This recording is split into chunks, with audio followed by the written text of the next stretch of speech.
Birds are wonderful. Our gardens provide us with a great way to help them and to help ourselves. We can interact with them, we can see them, and we can be providing them with a great home as well. Holly Parsons is an ornithologist. She studied one of Australia's favourite birds for her PhD, the superb fairy wren.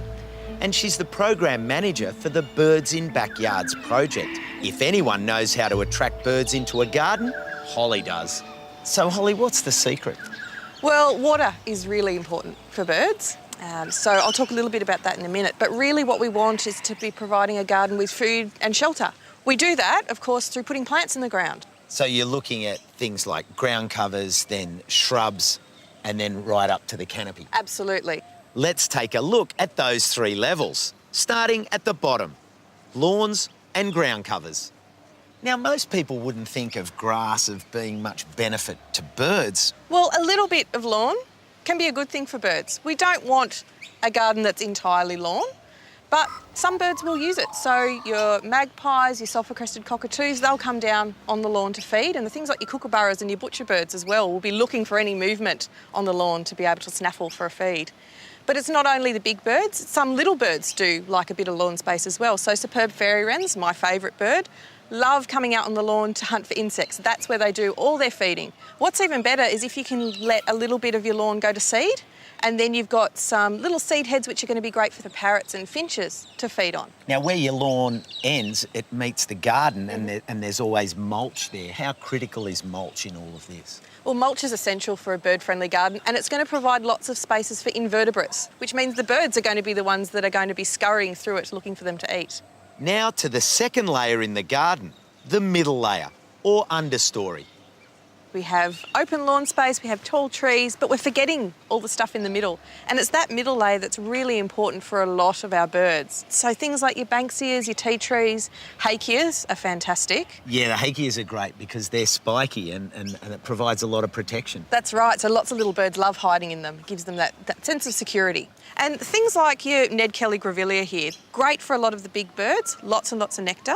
But those big birds can chase away a lot of our smaller birds. So you can think about adding some of the smaller flowering grevilleas to your garden as well, like the scarlet sprite over there. Nice little flower, means a little beak is going to get into it, but one of the big buffy beaks isn't. Now, let's go all the way to the top, the third layer, or canopy. So trees complete our habitat puzzle. They're, I guess you would say, the crowning glory in the garden. You don't have to have a lot of space. There are some smaller options for you. But what exactly are you trying to attract with trees? Well, there are lots of birds that love being up in the tops of the trees. So things like your spotted pardalotes and your thornbills will be flitting around looking for insects. And then, of course, when you've got things in flower, it means it's going to bring all those beautiful parrots into your garden. And old trees are the best trees? Oh, definitely. But it takes trees 100 to 150 years to be forming hollows, and they're really vital to a lot of our native birds. They use them for raising their young. So we can use nest boxes as an alternative for a lot of those birds. Some birds that we don't want in our garden, like our introduced species, like starlings and miners, will go into a nest box. So you need to keep an eye on it and keep the squatters out. Absolutely. Be prepared to evict them if necessary. OK, that's the three layers in the garden for food and shelter.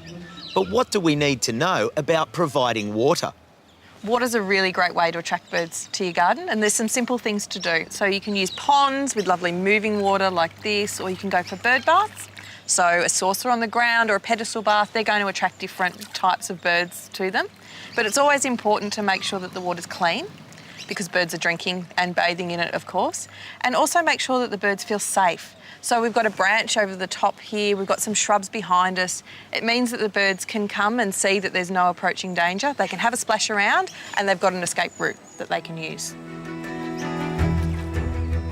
And as we continue to become more and more urbanised, creating that habitat is going to become more and more important for the birds. So when you're putting plants in the ground, just have a think about the birds and what you can do to help them.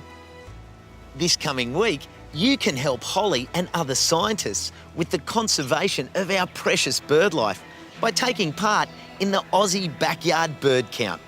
It's something the whole family can do. Look for details on the Gardening Australia website and this month's Gardening Australia magazine.